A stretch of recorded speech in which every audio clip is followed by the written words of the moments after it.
The NFL stands for not for long. Set Sharga and Armstead. Roll out. Walker still running out. Looks to the left. Wide open. Thompson touchdown. Colin Thompson with the touchdown. There was nobody within 20 yards of What a catch off the bobble. Colin Thompson scoops it up. Lofting corner, the end zone. It is caught for the touchdown. The first NFL touch for Colin Thompson is a score.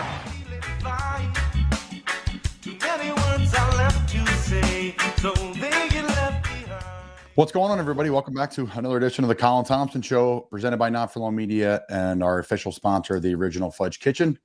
They ship fudge and sweet treats across the country. You know that because you're tuning in on a weekly, daily basis, and we appreciate that. FudgeKitchens.com. Saltwater taffy season for me is all year round. Fudge season, gifts, desserts. It's fantastic. It's rich. It's been made there. 50 years of business they've been doing at the Fudge Kitchen. FudgeKitchens.com. Ship it across the country to you if you can't get to the 6 locations down the Jersey Shore. That's Jack Connell. I'm Colin Thompson. Check out all our shows here at Not For Long Media. We have all of them firing on all cylinders right now. Lots of fun going on with Trending Thoughts with Torrey Smith. We have, what do we have, Jack? You're going to help me out here. We got the Breaking Bats podcast. We have Sam Boner Show. Showtime Speaks. Showtime Speaks. Sam Boner Show. So we're rocking and rolling. Plenty to talk about in the football world. MLB playoffs. Lots going on. Mike Gill will be jumping on. I'll be jumping on his show. But Jack and I wanted to do a little argument here before we hop on Mike's show, which will come out every Tuesday for us. We had a show on Monday because there was so much to discuss. And then later this week, Jordan Schultz will be joining us, and that will come out probably Wednesday or Thursday. So we're going to have 3 shows this week. It just happened that way. You know, immediately I like to fly by the seat of my pants. So we were on the Sam Boner show earlier. A few people in national media, a few people are sending texts. Jalen Carter or Jalen Hurts for the next 5 years. I think it's the most asinine debate I've ever heard. Worse than Nick Foles or Carson Wentz, 610, 632. I cannot do that. I'll just be blatantly honest. I think I'll start over. I think people saying that they'll take Jalen Carter over Jalen Hurts for the next 5 years are crazy. Absolutely crazy. Prime time, top 10, top 5 quarterbacks in the NFL do not grow on trees. 2 to 3 Jalen Carters, I still would take the prime time, top 5 quarterback in the NFL in Jalen Hurts. Point blank, period. No doubt about it.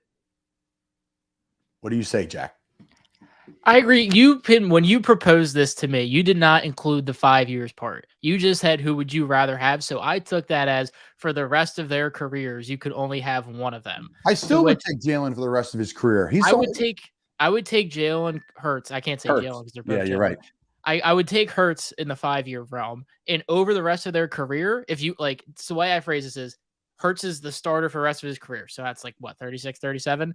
I'm taking Jalen Carter in that one. And I know you're crazy, or not you're crazy. I know you think I'm crazy, but I mean, the way I think about it, I have never seen a defensive lineman this productive this early into their career to the point where they're usually on a bad football team. What's that? They're usually on a bad football team. But he's got 8 other guys that they got to worry about. Their defensive line is insane. Sorry, but you say that. He has the second most pressures of any, I think it's either defensive tackle or defensive lineman still. He is the second most pressures while being double teamed. I don't think that's got to do it. I mean, if that doesn't matter how good the rest of your defensive line is. If you're being double teamed, it doesn't matter if you're who your other 3 guys, if you're still winning that. That's still an insane stat. That's a fair point. He's playing just extremely well. He is in the backfield every single play. And the thing that's craziest thing about all of this, he's putting up all these stats. He's playing at or less than 50% of the snaps so far this season. It's unprecedented. I've never, like I just said, I've never seen a defensive lineman this dominant this early in their career. And the fact is if he has a average career projected career for how he is as a player and a defensive lineman's lifespan in Philadelphia, you've got another 9-10 years of him at this level and 2 to 3 years of him at a little bit less than that if you follow the same length of Fletcher Cox and Brandon Graham's career. That you have the chance to have the next Reggie White if he continues that. No doubt. Mike, is that 2 minutes here? We got Mike giving the high sign here. 2 minutes. I just want to make sure. I didn't want to cut you off, Jack, but we got That is live true. radio. 2 minutes left. 2 minutes it is. So beautiful. I think, Jack, you bring up great points, right? You're bringing facts to the table. I love it. And again, the double team stat with the pressure, amazing. I get it. He could be, and I don't want to take anything away. You could even take it this way. Would you rather have Aaron Donald for 5 years in his prime or Jalen Hurts in the 5 years of your prime? I would take Jalen Hurts. In a 5-year period, I'm taking a quarterback. But if it's over a 10-year period, I'm taking defensive lineman. Just because Jalen Hurts. Say the opposite, because those D linemen get beat up. You can't touch a quarterback now. The thing is that I worry about Jalen Hurts long term. I think in 5 years he's fine, but he's taken a lot of lower body injuries at this point in his career that I think with his mobility, I still think he'll be a pretty good pocket passer with his accuracy and everything else. But I think a lot of his mobility will start to wear away once we get through this contract and these 5 years are up, and that's year 6, year 7. I think that changes who he is as a player. And that's the reason I don't try to commit to him, because I just look at the injury history right now. I mean, obviously, yeah, Jalen Carter could unfortunately go out and have a really brutal injury in 2-3 years. And yeah, that changes things in this conversation. But right now he's very healthy. So, all right, listen, interesting debate. I love it. Jack's always on the money, just like our friends over at SeatGeek, promo code Colin Thompson. For $20 off your tickets or more, and our wealth advisory services. Keep your money, wealthadvisoryservices.com. They are the premier financial advisors for everyone from Cape May, Pennsylvania, and across the entire country. Wealthadvisoryservices.com. 100 years of experience in their office. Jack Connell, appreciate you coming in. We got the great Mike Gill jumping on the show now. Could get a little loud here. With a live band, beer stein hoisting contest, football toss challenge, and fun and games with 97.3 ESPN and more. The event is free, so head to the Boardwalk and Beach from 11:30 to 5:30 on Saturday, September 30th. Resorts Casino Hotel, one of a kind. Now, back to the Sports Bash on 97.3 ESPN.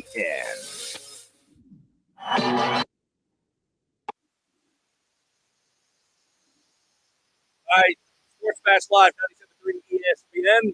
Our film study with Colin Thompson, NFL tight end, from the Colin Thompson Show on Not For Long Media. He is with me now to take a look back at the Eagles' win. What did he see from that game last night? I don't know. Are we describing that as an ugly win last night, Colin? Do you like the term ugly win at any win? I hate it. I absolutely hate it, because that means people have preconceived notions about the team they're facing and all these different things. That's professionals on the other side of the line of scrimmage there. I think Baker Mayfield actually looks really sharp. I know that's shocking people. I've had the chance to play with Baker last year in Carolina. Baker was delivering the ball, had some zip on the ball, and I think he's reinventing himself. He'll sign a nice contract in the offseason. I think he looked nice. They have some great weapons there. Obviously, the Eagles can match up well with really anybody because of the upfront, how they play, and then because of the skill positions they have in the defensive backfield and the receiving group. But to answer your question, Mike, before we get into things, not a fan of the ugly win, because a win is a win in the NFL, especially on the road in a humid situation. It's hot as hell down there in Tampa. I played a lot of games down there. It is very humid. And credit to the O-line. The team's in shape, especially after 10 days off. That's hard to do. So the O-line and D-line were fresh, ready to go, but to weather the storm and the heat, it's hard to do. All right, let's go over a couple things. Do you care? Teams, obviously, it sounds like they don't care about winning ugly. You know, let's say the coaches look back at that tape and they're in the film room and they say, hey, we made this mistake, we made that mistake, and yet we still won the game. The Eagles turned the ball over twice last night. I mean, obviously, they didn't play a clean game. They had a couple drop passes. But what's that film room like today after that game last night? And I like that one throw from Jalen in the back right corner of the end zone there. That guy made an unbelievable play, that safety flying across the line of scrimmage. But it's a great discussion, Mike, right? Like, that's after every game. It's like, hey, we did some great things. We really made some mistakes too, and we won the game. Hey, we did some great things, we made some mistakes, and we lost the game. Like, that's football. You're going to make mistakes, and that's why I think in the fantasy football world, everyone wants their player to have all this production, and with gambling, we need to win by more than this, or it's not acceptable.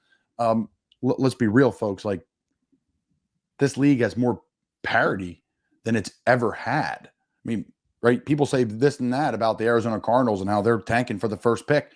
My opinion, they should be 3-0. And they just beat a really good Dallas Cowboys team, Mike. So it's a great point and great question. Well, I guess when you look at the Eagles and what they did last year in the pass game, when you watch them now, what is not lining up? Because it's a lot of the same personnel. In fact, it's almost the same exact personnel. The only difference, you got Swift instead of Sanders. You got Juergens instead of Seymala. Zacchaeus played last night. But everybody else is the same. So why does it not aesthetically look the same? That's a great question. I think, first off, I think they're having so much success in the run game that we haven't had to see the passing group step up and make the big plays to win the game, because down the stretch, they're running the ball to run out the clock and win these games. It's almost a non-factor.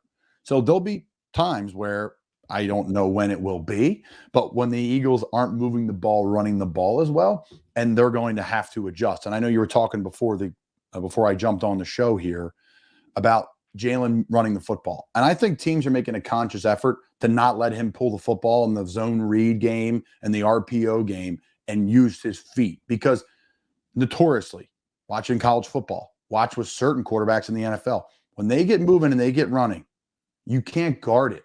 Now, it's a double-edged sword, right? Like a Cam Newton. There's only so many hits your body can take.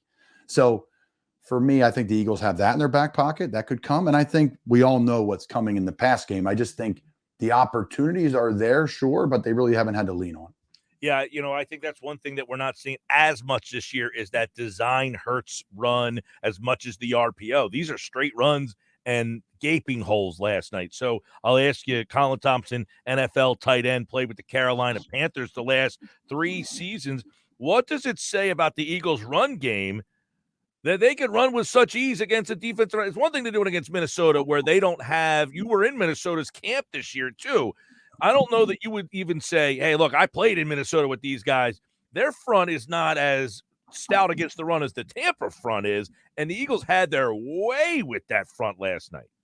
I think the Eagles have their way with the vast majority of the NFL, and here's why. It's the old chicken or the egg. Is it the O-line? Is it the run scheme? Not really. It's pretty straightforward run game. It's a zone read, little RPO, and then, or is it the wide receivers? Because they have to play with a cover 2 safety shell, which removes a player out of the box. So then you can run the ball against a 6-man box. And the fact that Jalen runs so well, now he's viable in the run game, and that adds another aspect to it. So I think it's a numbers game, Mike. Add on the fact that they have the best personnel offensively you probably could put together in a salary cap other than the Niners, right? It's about as good as you're going to find. So it's a chicken or the egg. Is it the O-line because they're so good, or is it because the skill guys because they're so dynamic that they have to spread people out? Or is it the quarterback because if he pulls the bar and start running like we talked about, how do you stop it? I know everyone's big on the O-line, and the O-line is, in my opinion, the best in the NFL.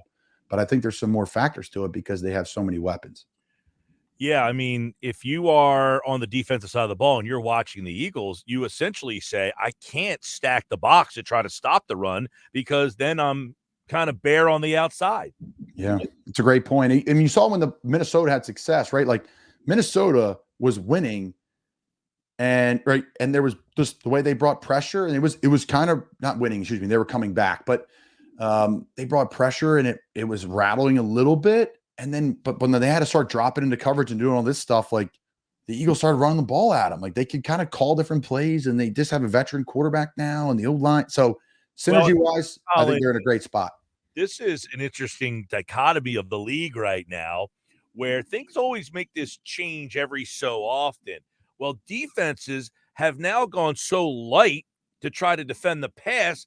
The linebacker is no longer really a guy. You're not looking at Mike Singletary stepping in and helping out in the run game. These linebackers are smallish, so if teams are going to run at them, the linebackers aren't helping you out in the run game as much as they did 15 years ago. So is the league changing and saying, look, all these coordinators are saying, you're not going to beat us over the top. We'll let you catch the ball in front of us. Is the next step, we're just going to run the ball at you because you're too small. Yes. And they're going to remove tight ends from the picture, right? If they have the personnel to do it. Now you see these offenses with Kyle Shanahan situation where they have multiple tight ends and fullbacks, and it's deception here, screen there, motion there, deep balls, all this different stuff. Then you have guys like the Eagles here where they have a couple 2 tight end sets, but they want to spread you out and make you cover everybody. And that's what we do at LCMR, honestly, and no word of a lie. Like, I've been involved in the offense there since I've started coaching down in Cape May, and we spread people out and make them cover us and then run the ball right at you. Like, it's the same thing. So, no, it's a great point, Mike. I don't see the linebacker position, though, getting any bigger. They're not going to grow. They want to keep guys running and hitting, and they're going to be able to give it up on these double teams. Colin Thompson, NFL tight end from the Colin Thompson Show on Not For Long Media, and of course, right here on the Sports Bash Live on 97.3 ESPN. Can the Eagles pound their way to the Super Bowl? Is this a recipe, Colin Thompson, of success long term? We're looking at Miami scoring 70. Can the Eagles be the opposite and pound their way to a Super Bowl? I think they can, and I think it's because of the combination of the talent, the combination of what they have when they do go up to win games, to go rush the passer, right? Like, it's not a one-sided thing. And you saw last night the effect of special teams too. Like, I thought they played really well. Obviously, Covey had a great day, but if you're watching the blocking schemes, guys were super smart with you didn't see any flags on the ground for blocking the back, right? That plays a big role in that. All those returns are always called back, right? There wasn't any of those. So field position battle, you win that. You go up 7-0, 14-0. Teams have to throw their way back into the game. The Eagles' pass rush and defensive line, period, is really good, and they have good corners. So then offensively, you go back into running the ball to, have success. We all know about the tush-push situation, short yardage. They're winning that battle. So the Eagles stay in front of the sticks, and I think really to answer the question, though, is the combination of the talent and the coaches. Last night, 6 minutes and 30 seconds left in the first quarter, they line up in a spread formation after Covey's big, I believe it was a punt return, maybe it was a kickoff return, but he got it out to about midfield. And first play, they look like they're about to line up in a nice 2x2 set. They're going to throw the ball, get a quick, hitch to Brown or Smith, or, throw a little flat to Goddard to get the series going.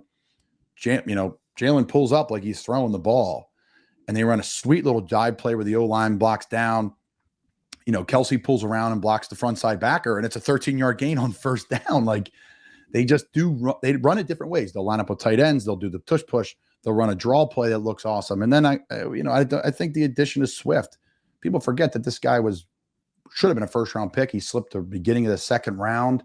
Philly guy, St. Joe's Prep, South Jersey. So awesome for him. And I've known DeAndre for a little bit now through our recruiting paths crossing a little bit. But I digress. I think it's the combination of what they have as an entire team will allow them to run teams out of the building.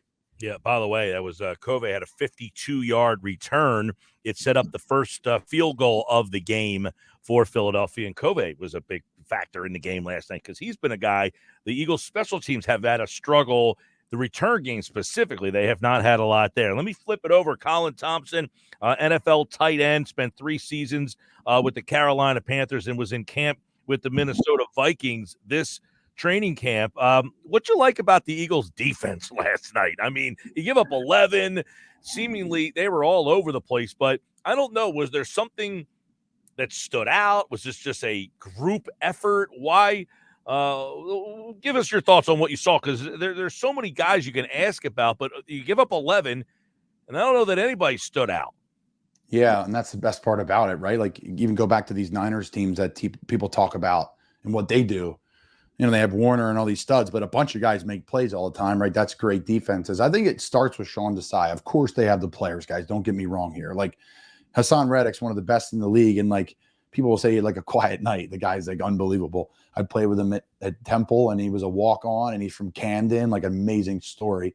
So right. I mean, he had not one statistic. Now, and I say that saying that you look at the box score for Jalen Carter last night. He had 2 tackles, he had a half a sack, and he had a quarterback hit. You wouldn't be like, oh, he filled up the stat sheet. But that's good teams, though, Mike. Impact. That's good teams. That's why when people say ugly win, it's like, well, everybody ate. Like, and people say Hassan this, Hassan. No, just wait. He'll get it going. He always does. He's always been great. I played with him in Carolina too. So But the one thing I really noticed was Sean Desai mixing in a little bit from what he learned in Seattle last year as a really just a lower level coach. He got fired from Chicago when Matt Nagy got fired as a DC. I played for Sean in Chicago. He's another Temple grad, a professor in college. The guy is unbelievable, like we talked about last week. But they're running a little of that Hawk 3 when they bring the deep safety down. And you saw it with Blankenship early on. He came up and made a big play in the run game. They dropped the corner off, so then the receiver went and blocked the corner instead of the safety. Blankenship comes up unblocked. Big-time tackle in space. A little later on, you saw it in the seam game. Single high safety. They're trying to hit Godwin down the middle. Baker was late with it. Blankenship, boom, comes flying across because he's the free man and he's reading the quarterback and he's relating to number 3 from the other side of the field as the weak side safety. It's called Hawk 3. Everybody knows about Cam Chancellor. Thank God Cam was out of the league when I got into the league. But my point is, it's the same thing, right? They're doing a little bit of that with Blankenship where, hey, they may not be the same guy's coverage as the, post safety, but they're just great football players and can come up and make plays. So that was the one thing I took away is Desai bringing a little bit of that over from Seattle. By the way, Jalen Carter is second among all NFL defensive tackles with 15 pressures. The guy who leads the league, Javon Hargrave, has 18. But Carter, I'm sure, plays a lot less snaps right now than Hargrave does. So that shows you the impact that he's having. I thought Desai making the decision last night, Colin, to move Bradbury to the slot, showing his versatility. I'm wondering if that's a long-term thing, or is it just because of Godwin last night? I think there's always a little bit of everything in the mismatch, right? When you face Mike Evans and Godwin, and you got to put your best 2 guys on them. So who knows how it will pan out? The thing is, all these teams have so many weapons now. Like, go back to Minnesota. They have like 4 guys, Hawkinson, Addison. I mean, you name them. They got them. You just brought that up, and I think it's a great point. It's something that we talked about on the show before you jumped on.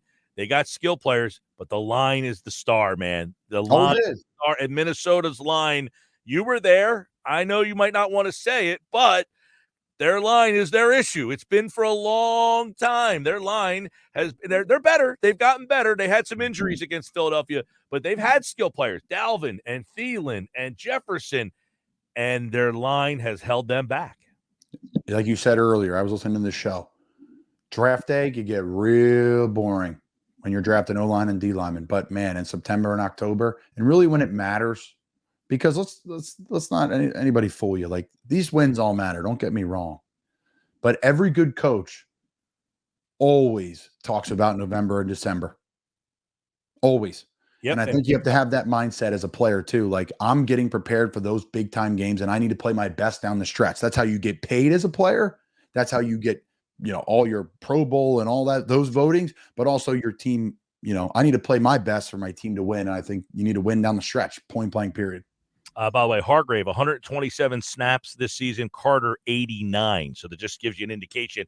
Hargrave leads the league in pressures. He's played almost a third more of the snaps than Jalen Carter. He's Colin Thompson, NFL tight end, Carolina Panthers 3 seasons, and also, of course, a coach down at Lower Cape May, played at Temple, and played in the XFL, the AAF, a lot of football in his background, and he's the host of the Colin Thompson Show on Not For Long Media, and you can check that out on all social media platforms. And he's right here each week on the Sports Bash to break down the film. It'll be Eagles Commanders next week. We'll be taking a look at what Washington and Philly look like as they meet in Philly this Sunday right here on 97.3 ESPN. All right, Colin Thompson, good to see you, bud.